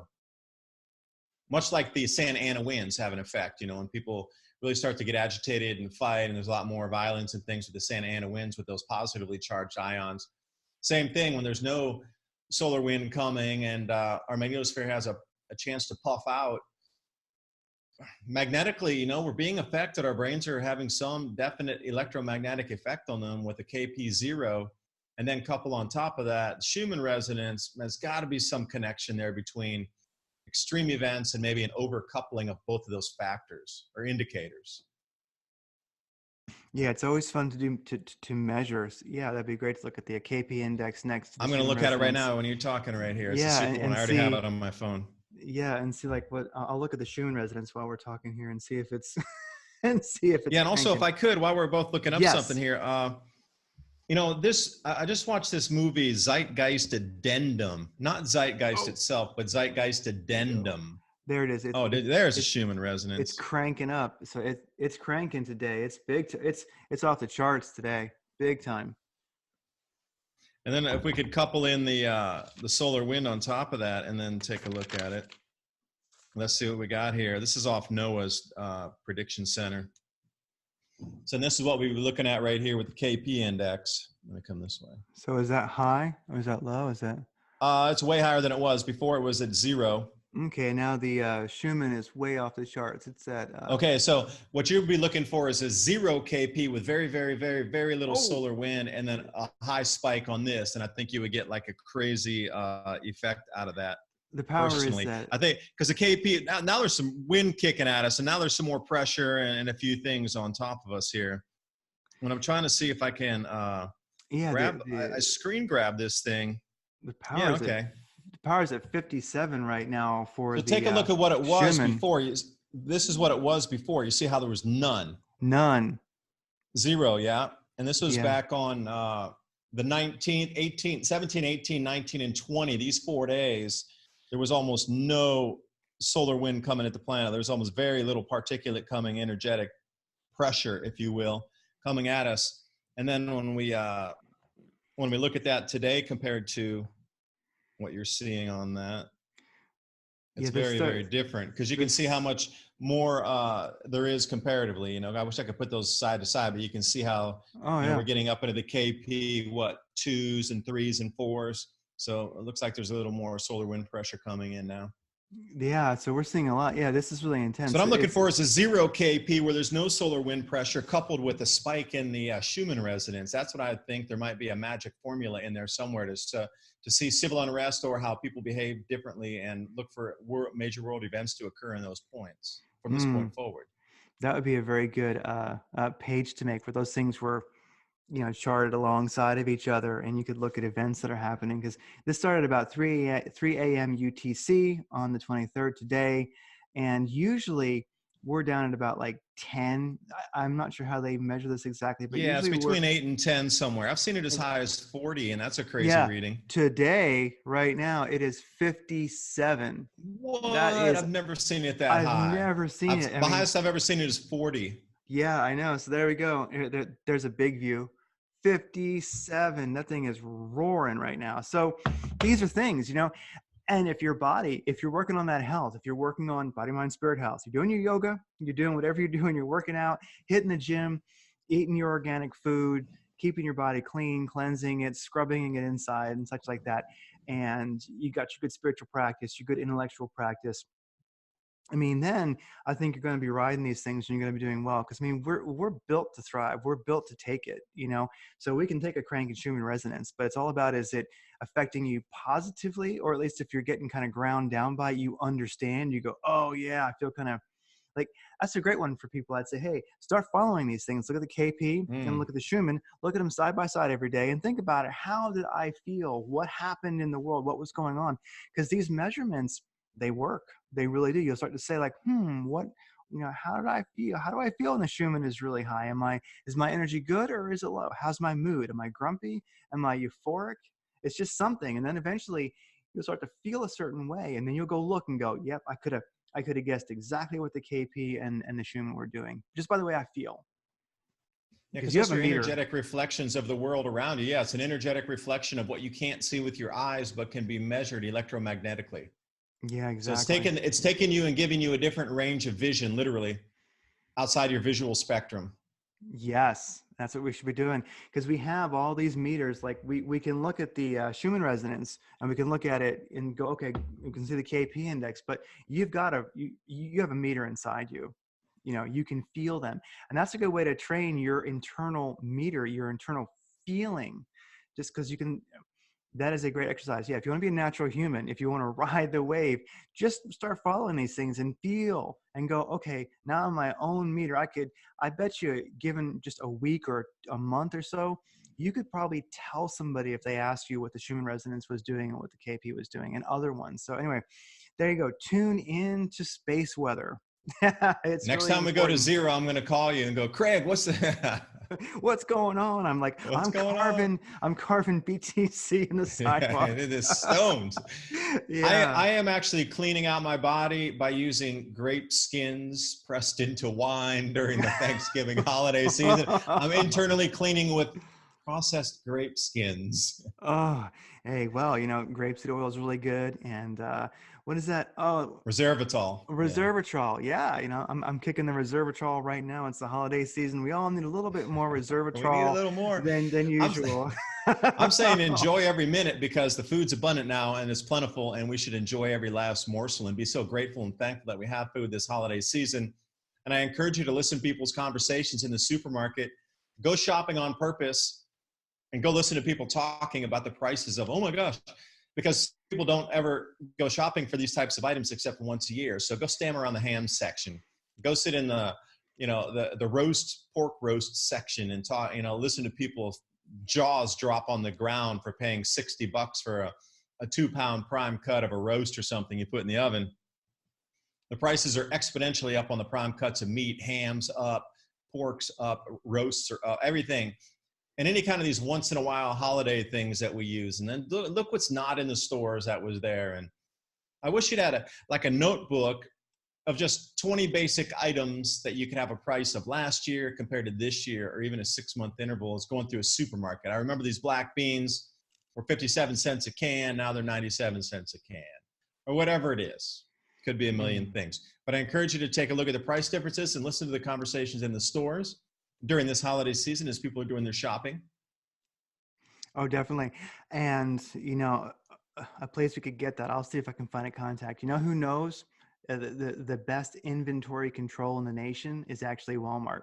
And if you can find the right person in their IT department, they could shoot you graphs.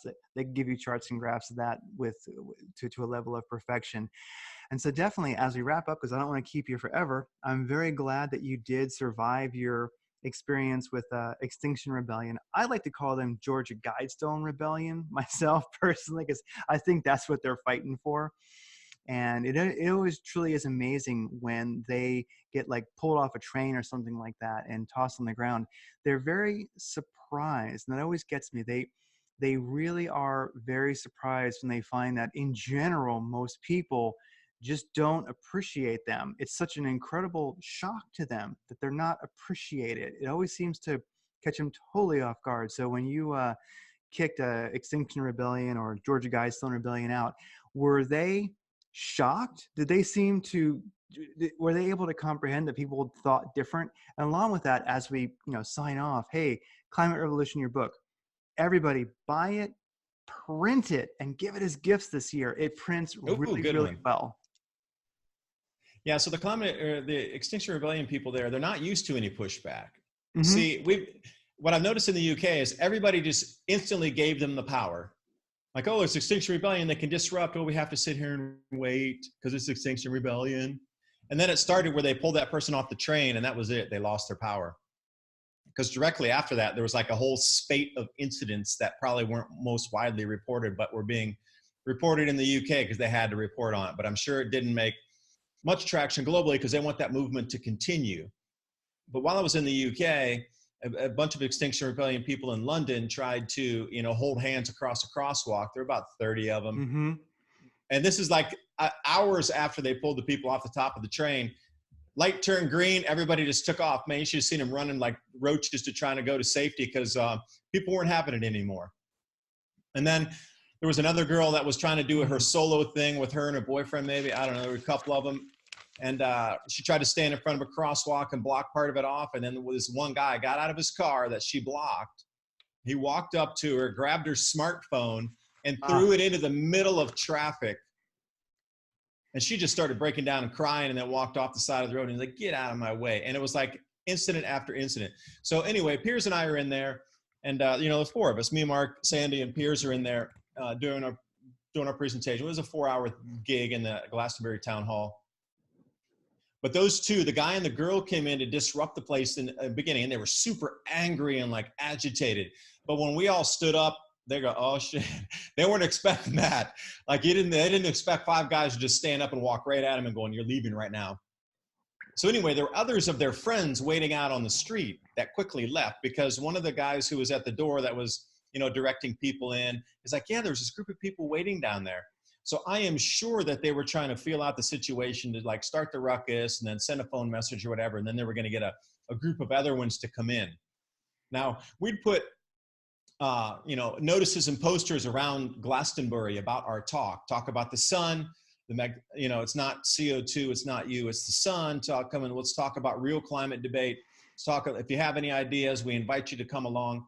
Let's talk about how the sun's affecting and talk about historical cycles of the sun and how it's affected society. And we're starting to see some of the same repeats. So anyway, this is what our, the conference poster was about. Sandy went up and put about 30 of them around Glastonbury. She's like, Dave, I can't believe it. They're all ripped down now. Yeah. So we went and put our own up with, and we laminated them, and then we had the zip ties. Sure enough, came back a few hours later and they were ripped down. Somebody actually took the time and powered or ripped those down out of the plastic, out of the zip ties. Unbelievable. But, once the Extinction Rebellion people, we got them out in the hallway, their demeanor changed so quickly from being super aggressive and like, hey, you're lying to, oh, why don't we have a debate? Yeah, let's talk a little bit about it. And we got this all on film. And thanks for reminding me, I need to get this produced. Yeah. But 3 of us had our cameras out and we filmed it from different angles. And the one girl was like, you're filming us like a bunch of Scientologists. How dare you? And we're like, how dare you come in and interrupt our meeting? It was just ridiculous. And then they had no no recourse for any kind of logical discussion whatsoever. That's all I'm going to say. In the beginning, he's guys swearing like a sailor, like I'd have to go bleep, bleep, bleep, bleep, bleep, bleep, bleep. I don't even know if you hear the conversation. There's so much swearing. And then he's like, I am a climate scientist. I know the weather's changing. And then John was like, well, really, what kind of climate scientist are you? And he goes, I'm an expert in renewable energy. What? That's not climate science, dude. That's tech. And then from there, he was very specific because John Hickman, who runs Primitive Ways, Wild Crafting Channel, knows more about LED grow lights and the renewable systems than you can imagine because he lived off grid and off grid for 7 full years. He trained himself primitive skills, starting fires with bows and all. He forgoed electricity for months at a time, where he would come back and be super happy that he would recharge a battery off a solar panel was like 5-star living for him, right? So he knows renewable energy. He knows all the grow lights. That's his specialty, is testing grow lights and grow systems in greenhouses. That's his real professional specialty. So then he went right into this guy. You're an expert in renewable energy. Tell me what kind. And as soon as that happened, oh man, those Extinction Rebellion people just clammed up. And all they did was start hurling insults. They had no argument. And then they ended up, after they knew they were outnumbered and out, like talked, if you will, just in a sense of let's compare ideas. They're out-ideaed. They scurried out the door. Mm-hmm. But the thing was, the other person Mike was up at the front door, and he's like, yeah, there was another group of people that left just shortly before them. And he's like, yeah, there were another group of people out here, right here on the street. So it was quite the exciting time. And I'm so thankful that they thought enough of our information was so dangerous for the public to view or hear that they had to come in and disrupt it. I find that as a badge of honor, just like I would a Wikipedia entry under my video. So Extinction Rebellion, thank you for validating our information as being the truth. And I have the video coming out, which will show the action. Oh, and this guy claimed that he was one of the original organizers of Extinction Rebellion on film. So I want to put this together and release it. Extinction Rebellion booted out of Glastonbury Town Hall. Get out of here. And that would be amazing. And I think it was truly amazing. Afterward I was like, wow, we had a bottle of mead. I never had honey. I mean, I've had homemade honey mead, right? But there was this one specific, not a health food store, but borderline that, where they had all real like nice products inside. They had honey mead. And, when we were walking back, I was like, oh, this mead, look at the mead. And he goes, no, that brand's no good. Look at this. This is the best one. So we bought a couple of bottles of honey mead and went back after and sat around Sandy's like 300-year-old wooden table that's like seats 12 and had honey mead. And it was such a joyous evening. It was chilly outside. Oh, and it was, of all things, it was Halloween night, October 31st in Glastonbury. Oh, wow. When we did this talk, and and everybody dressed like witches and warlocks and crazy, like all kind of Halloween garb on and like super robe. Oh, I was out of this world. That's good. And then all the the old tour, and you got all these like old buildings and everything's 1,000 years old in the town. And then it was that night that we were there. Magic, pure magic. Loved it. It was solid, very solid. And that's an important thing. Thank you for the opportunity, man. He invited me there to speak with him. I'm so, again, that was another validation thing there too, was Piers asked, that we got together on the same stage and we shared time. So that's amazing. And that's something to cultivate in life and to notice when it's happening is gratitude. I mean, that's definitely a way to get through this. Super thankful these events happen because it gave me the up and up, and then, get a chance to talk with Piers one-on-one afterward, before and after, and we hung out. Not only that, but then we had breakfast the next morning for like 4 hours talking with a whole group of people. And it was really, he's trying to explain a new CO2, like modulating theory, and asking about how to put colors in here and there so he could explain it to a crowd better. Yeah, it was real cool. Oh, yeah. So I definitely hope everybody cultivates that gratitude. Dr. Joe Dispenza, his work's all very good on that, methods to do so. But really, we all should work to cultivate deliberately gratitude. And I know I cultivate that. I work on it all the time because magical experiences are waiting for you, but you gotta have that gratitude rolling. And then you're just in awe. I'm in awe with gratitude quite often. I'm glad you had that experience. And really, that's what's natural for us. And I think that as we go through this evolutionary leap, I think it's going to happen for more and more people. I'm noticing also that climate change itself, that term, um, now, if people are just simply seeing it from a left-right political view, like I believe in it, I don't, whatever, that's not going to get you there. But I think people in general who are riding the evolutionary leap are aware that the climate change thing is crap. They go, wait a second, why am I trusting these people? Wait a second, we're not, Al Gore, he was young back when he said we had like a couple years left. And they're Yeah, looking at the right. world and they're Peter going, Wadhams too, right? No yeah, they're ice by just going like, 2013. they're just like, this is impossible. This is such, and they just look at them. It's almost like we are gaining, I think, the ability to see people as they truly are.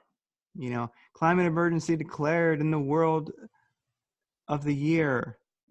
Yeah, climate change is declared your word of the year, but it's 2 words first. But this is what they've done for this year right here. Climate change is the word of the year, but it's 2 words. So again, I think people are seeing through it. I think that's part of the evolutionary leap, as I really think that we know what's behind that push. We know all the dark, evil crap which is behind that push. We know what the real agenda is. And I think people are seeing it. I think they are. I think that the empire, as I call it, is a little desperate, and they've pushed so hard that, along with crypto being a peaceful revolution, people waking up and seeing so much as they get involved in that. I think also this push, this Greta bullshit and stuff like that, it's just so damn obvious. It's almost like you see like these demons, like their etheric fangs and their eyes glowing red, and you're just like, it's like the movie They Live. I think people are starting to get that natural vision, and they're just going like, someone's like, yeah, the world's going to end in 12 years, blah. And they're just like, wait a second, but you're the one who's like, but my glasses, I see your ugliness. I see your dark heart and your willingness to be used by evil. I don't buy it. I think people are able to see it. People are beginning to see, I'm just going to call it ancient evil that's been in charge for a long time. Climate emergency is just another method they're using as control. I think people are seeing right through it. Who can? And your book, as we... But hold on the ancient evil here for a second. Yeah. Because that goes right into the vibrational circle of the Vedas. We just came out of the Kali Yuga. And if you take a look back at ancient evil, it can only hold state in this lowest vibrational frequency pattern, which we just passed out of. Literally, like 2012 or 2010 was the exit out into this stark change. The real change started in the early 1900s, but the swiftness, if they want to call it that, is occurring now. And each day is energetically higher vibration. So ancient evil that exists in like the Iron Age, which is the Kali Yuga, they can't hold state form anymore. So every day we get energetically lighter, they get weaker and weaker. So I think it's our last try to hold on to power, because we're actually energetically rifting from them. They're stuck down here. They can only hold state in the iron. We're coming up through the bronze and whatnot, coming out of that. So this ancient evil's locked in there until we come back lower vibrationally again. 12,000 years later, they're going to be by themselves, sulking, fighting themselves. Ancient evil fights itself, whatever. But they're going to be stuck there with no good company until the next round, where the human species comes into a very, very, very, very low vibrational frequency. And I encourage everybody to look at the Vedic Yuga and take a look at the cycle there and how many years. And you talk about ancient evil, about 3,500 years ago is when this Iron Age started. So we can start to see, the classic Babylonia at that point.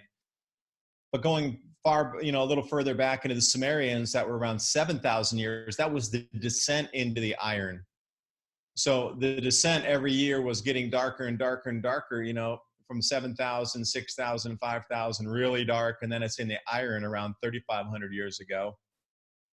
And they've been able to maintain this top-down power structure for a while.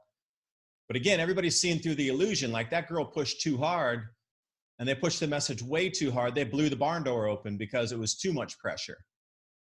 Yeah. And you So look at, as we vibrationally rise out of this, we talked a little bit about this in the book and Climate Revolution that you were alluding to, yeah, but it's more about the solutions because you can see all the problems in front of you. There's like a million billion of those. We just did a whole science wrap up, how the solar wind's affecting, how magnetosphere is weakening, how these cycles have been tracked through history. Society cycle follows the solar cycle. Great. That's the first half of the book.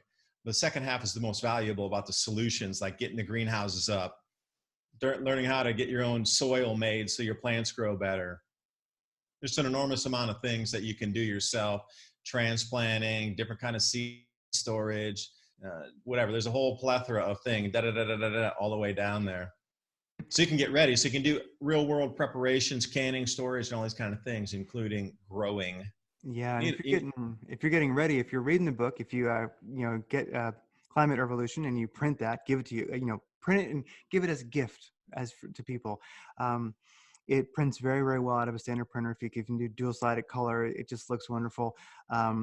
But there definitely is hope for the world. And one thing that gave me hope, as I already had it, but one thing that really gave me hope was the whole Greta thing. When I saw that, the whole "I dare you," I think actually when I saw that, I thought, oh, who's falling for that? I mean, I have good friends. That was the wake up moment for the world. She woke up more people than they were trying to keep in the box. Exactly, because the Stone Age, the Iron Age, it can only think in its own world, in its own methodology. But if people are its own level of vibration, but if people are waking up and they have a higher vibe, well, they're just going to see it for what it is. So they're trying at their level to manipulate people who are a step above energetically, and it doesn't work. And so I know good people who believe in Greta. So I don't want to disparage her too much, because I know very, very good people who believe in her. But something that shocked me, and I love seeing this, it gave me so much more hope. I have hope, but man, it really gave me hope. It skyrocketed my hope. I actually think that and I hope everyone's seen it, I'll link to it in the show notes, the Swedish death metal version of Greta. Oh, I love that one. Did you send that to me? I did. Yeah, I sent it to a lot of other people too. I couldn't remember who was the original source point for that. That was awesome. And I think that's actually, I was looking online trying to see, I think that's actually gotten more traffic than her actual speech at the UN. So if you want proof people are waking up, the Swedish death metal Greta is more popular than the real one. And I would say phenomenally more talented and interesting and truthful. Plus it had a better beat, Yeah, how dare you? Somehow it was real. It was like, this is the real energy behind this young lady. Yes, yes. Yeah, this is what it really sounds like if you can hear and see it. Yeah. Well, take advantage of the opportunities in front too. And, since all these things are changing, and there's going to be more change happening right now than there has been in the last couple thousand years, because we're really I think we're repeating somewhere in the 2,000 to 4,000 year cycle. There's more opportunity. So look at it this way. So everything that's changing, and you can see the changes in front of you, you can really plan for them and then give the most value as we move through these changes. But be thankful for what you have. And as we march through this holiday season, every morsel you have in front of me, just enjoy it even more. Because, really what this grand solar minimum has done for me in terms of awakening my mind is I'm no longer thinking that far into the future and more enjoying the now, because I have something now, and just savoring the now more than ever I have before. Anything that's where I'm living, where I have electricity, and then I'm not fighting for anything, and I have abundant food supplies and, enough cash flow to come in to be able to travel and still do things and still prepare and experiment and buy seeds and a new machine and new bags and new this, the fertilizers and all these things. I think about the abundance I'm living in because I'm trying to make hopeful change and give value back to people.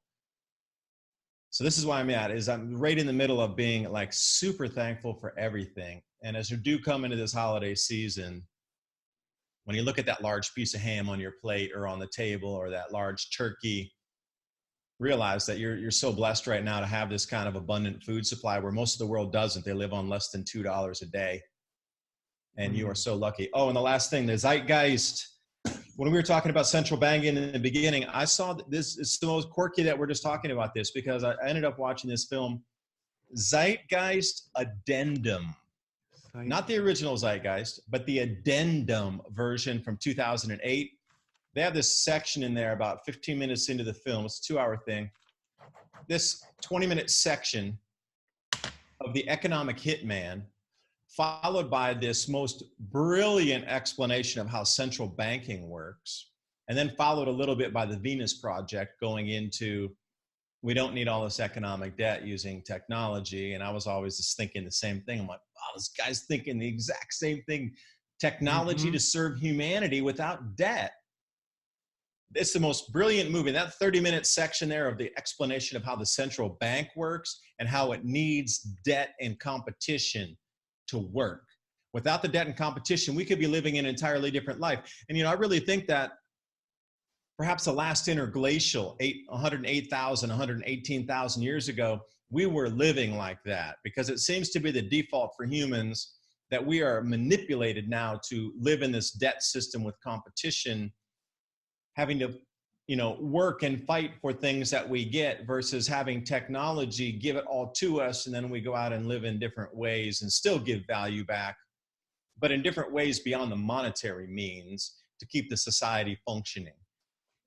An entirely different way to look at it. Forget the money transfer for value for time of $1 because I go to the office. It's about everything's taken care of through technology. We should welcome technology, but the way it's been set up where they use labor to set up the debt system, we forego the technology. And now when technology comes, it displaces people, which causes more hardship because we've been set up on the debt system, which we never needed to be set up on originally. Technology and food, we could have built everything through technology and we would be living entirely different lives. So I encourage everybody to watch this film, at least the first, go in about 15 minutes where they start talking about the economic hitman. And then and even if you watch just one single segment, if you could do me a favor, anybody else, go in past the economic hitman, and he talks about how the World Bank goes in and takes over and how he was tasked to try to bribe officials. And if they didn't kowtow, they sent in the assassination squads, and if they couldn't do that, they finally sent in the militaries. Because it's all about the homogeny of the corporatocracy to stay in play. They had an interview with him. He wrote a book about it. He was assassinated as well. But the part about the explanation of the central banks, it's the most clean, understandable explanation as to why the world operates the way it does now and how we could change it. And it's so interesting how cryptocurrency is part of the change that needed right now to change out of the central banking system. It's miraculous that crypto has shown up at this time. It is an evolutionary leap. It's really quirky that it is. Zeitgeist Addendum 2008. It's available on YouTube for free. And you could do yourself a great service and your family and friends if you just watch 15 minutes of this thing about the explanation of how the central bank's been set up since the inception and how they take away your value by devaluing it and printing more money, and the number of regime changes that we've had because of central banking. It is scary how backward we put the world. All these leaders that came in good elections that really wanted to change the lives of their people. They really wanted to use their resources for their people to make their lives better, all through Central America, all through the Middle East, all through Asia. And every time a true leader that truly cared, that wanted to make a difference in our world, the humanity, a better place for us to live, was removed from power because they wouldn't kowtow to the bribery or the debt system, because they wanted to use for their resources for their people. And now, it's pretty much a clear message. If you don't play, you're removed. But there's still a few people out there that are trying. Oh, yeah. Look at the world leaders. Well, I should not say world leaders, but, country leaders who have attempted to go to a gold standard in their currency. They didn't last very long. And that's the beautiful thing about crypto and the evolutionary leaps that we're in right now. And people being able to see the ancient evil is that. See the ancient evil. That's a good catchphrase. It's true. See the ancient evil. See the ancient evil. Buy Bitcoin. Yeah, I know. It's not CO2. It's not you. It's the ancient evil. Buy Bitcoin. Buy Bitcoin. I know. Oh gosh, that'd be a great some great Bitcoin art. Destroy ancient evil. Well, yeah, because I'm definitely going to watch that, and I'll link to it in the show notes. And it's very important people to realize that. I'm going to watch that right after this while I'm putting the show post together. You're gonna be on the floor. You think you know about central banking. I thought I knew a lot too, because I read Creature from Jekyll Island and all this stuff. I even met Edward Griffin. We talked for a little bit, and I thought I knew some stuff about some stuff, but this, oh my gosh, was like 10, 50x above everything I've ever put together and It all was of it consolidated in like one place. It was the real ancient evil. Yeah. Well, the thing is, Yeah. if the ancient evil, if the centralized ancient evil banking system worked, then why are we repoing like 75 billion plus? Some say it's more like 100 billion plus a night to keep banks liquid. So there's some crazy shenanigans going on, and definitely to the knowledge that we gain if you look at central banks through history is they don't have borders, they don't have countries, they don't have allegiances. I mean, look at World War II. Every side was being funded by the same people. It was just a game. You got to look at it and realize, fiat currency, ultimately, it's backing, of course, the dollar is not on a gold standard, but like all fiat currency, what is its real standard? What does it come down to? Where does that value come from? I guess I'm just speaking for myself, but I would say violence, a monopoly of violence that a country has to enforce the value of their fiat currency. And so right now, America's on top. But if you talk about evolutionary leaps happening, talk about people waking up, a lot of turmoil is happening while that happens too, as these Stone Age systems, these iron systems, the Iron Bank, like in not Game of Thrones, but Winter is Coming, Game of Thrones. Yeah, the Iron Bank. It was the Iron Bank, I believe it was what they called it. So as the Iron Bank begins to fail and these systems fail, you see like the BRICS nations like working on creating their own, gold-based cryptocurrencies, or starting to create new currencies to trade within themselves and such. So we have like the Iron Banks. It's always been going on all through history, but I'm seeing it, especially right now, maybe because I'm living at this time, but I'm seeing every nation, its Iron Bank at war with the other Iron Banks for supremacy. And us people, as always, die by the millions, during their battles. Those times are finishing though. So as we look at each day being another energetically higher day than the last, I'm wondering when we get to that, rollover point where there's an exponential jump, because you're just, as you come around, as a pendulum swings, it hits that point and then whoosh. I think we're there. I hit that acceleration point. I think we might be here too, as this acceleration point. And that's the reason they're really trying to get 5G out here right now. Yes. Because perhaps the 5G network interferes with the signal range. Because I tell you one thing also, when I was over in Totnes, hanging out with John Hickman and John Kitson, who runs 5G Awareness, they have a friend who can see spirit entities. He was born with this gift. And he's like, he's seen everything, and he tries to help people, get the attachments off them. And that's kind of what he's done for a professional career and all these things. But anyway, he said when he was in London and when he went in there and they turned on the 5G grid, he's like, man, I saw stuff and entities I'd never, ever seen before. And this guy's like 50 years old, had seen pretty much everything from super dark demonic energies all the way up into like angelic light beings and everything in between, and whatever can attach into your aura. And he's like, most times it's like multiple attachments, not just like one thing. It's like multiple attachments, right? But he was saying when 5G, like the energetic things he just called them things that were inside there, was just completely different than anything that we've seen on this realm so far. So it's almost like an energetic portals open up that allowed something that's not really, even on an energetic level, that, because when you talk about spirit entities, they're vibrating at a different level than we are in this physical body. But he's like, something else got ushered in there. Like this 5G brought in an entirely different energetic spectrum of things that he was unable to see before, but he started to see strange things. Well, when you look at 5G, I tried to pin him down, but he wouldn't tell him exactly what it was. And I was like, well, what'd you see? And I was like, John, can you go ask him? Because John knew him way better. Maybe he just didn't want to talk about that to a guy he just, recently met. So I was like, hey, can you guys go by? I really want to know what he saw. Like, what kind of, were they like serpents in the sky? Or were they people? Or what were they, and just, I didn't get an answer.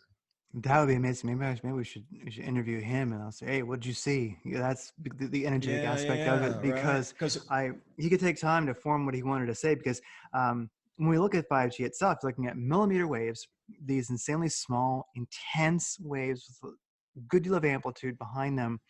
And you have the repeaters all through neighborhoods and all through the country, cutting down forests to have a clear line of sight. Then, of course, your cell phone, if it's one of the newer ones, which I would suggest don't get, is a 5G repeater. You're taking this ultra high millimeter frequency, which is something that we've played with a little bit, for like distance communications and things. It has existed before. I mean, it already does exist, but not like it's about to exist. We're going to have millimeter waves with intent, with a good deal of amplitude, just like a mesh. It's almost like, we all know what a Faraday cage is, which, protects you from EMF. Imagine a Faraday cage of 5G millimeter signal, just with a high level of intensity, a high level of amplitude across the whole nation. It's just different. There's a big difference between the sine wave length, which is pretty wide, which is a couple inches right now for a cell phone, and a millimeter with a high level of amplitude, which is just like repeating from street lights, repeating from phones. It is a level of intense energy that we're going to saturate continents with, that it just hasn't happened before. So we don't know what portal that opens, because we haven't done it. It's never been done. When they flip that switch, that's going to be a huge energetic change. It gives me chills. I have no idea. That's why I'm wearing. They flipped the switch in London already, and parts of London.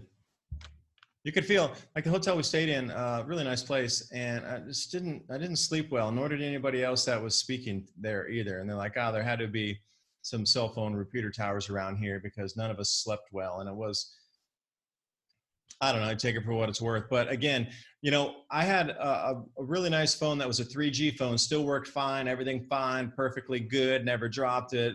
Looked like it got out of the package the day after, and they're like, we're moving to 4G, you can't use that phone anymore.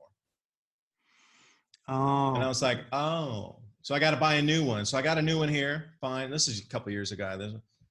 But the same thing probably going to happen. The 4G will no longer function. We're switching systems. 4G will no longer function. You have to have 5G. Oh, yeah. 4G. That's what they did. They said 3G is no longer functioning in Taiwan. We're moving all to 4G. Your 3G, nothing 3G. Your cards, your phones, nothing's going to work. You got to move it all to 4G now. So I could see the exact same thing here. None of the 4G stuff's going to work. Everything has to be 5G. There'll be no mobile devices, no SIM cards or anything. Nothing will function at 4G anymore. They're going to migrate like they did away from 3G. There's no more 3G in Taiwan. It's all gone. They removed every of it. So anything that you had didn't function anymore. So everything's on 4G now. So they're trying to put some 5G down over this new incubator high-tech park here for entrepreneurs, like a government-sponsored incubator park. Mm-hmm. Come in with your ideas, and they have a coffee shop and all kind of stuff there for the entrepreneurs and whatnot. But they're all doing it 5G. And I was like, curious. Curious. Yeah. That's why I'm wearing my little Sparrow hat. This actually has a Faraday cage inside of it. They're a company that we're going to be sponsoring, on the, on Radiant Creators. They're doing they're putting out some amazing, basically Faraday cage clothing, nice. which is going to become they actually have a very cool hoodie now, which is copper Faraday cage, but then silver on the top when you put your hood down. This is my Sparrow hat. It's got nice Faraday cage inside of it. They have little Faraday pouches for your phone. And there's a company or two putting out similar products, but they're not as good a quality, and they're really pricey. Where this hat, a Faraday cage hat, which works very, very well, you can test it, it's $25. How do you feel with your melon up there? Do you feel a difference when you're wearing the hat versus the frequency interference off of all the networks running around? Do you feel something different, really? Yes. It feels like a little bit of pressure, and then I started to get used to it. So the thing is, when you put it on, you feel it. And the way I would put it, for you people out there that are as crazy as we are, you'll understand this. Tinfoil hat wearing people. Yeah. For you guys who are lining your hats with tin, who now can just buy a Sparrow hat. It feels quiet. That's the way it feels. It feels eerily quiet when you wear it. It's strange. But you put it on and you're like, oh, did I just put earmuffs on? It feels quiet. That's how it feels. So yeah. Well, it has been. Anyway, we'll sign off. Yeah, David Devine here, Adapt 2030. Thanks for the chat, Craig. We always have a good one, just bouncing ideas off each other. Yeah, that is great. It's great. It's great to have return guests on, because you're not doing that initial interview. Now you're just hanging out, and look forward to seeing you at LeakCon. Everybody, I'll link to it in the show notes. Come to LeakCon. It is. Yeah, it's going to be a really good one this time. You are listening to Radiant Creators, a collaborative project composed of people whose passion, purpose, and dedication requires forging their own unique path of empowerment and livelihood. A Radiant Creator isn't making a living, they are living.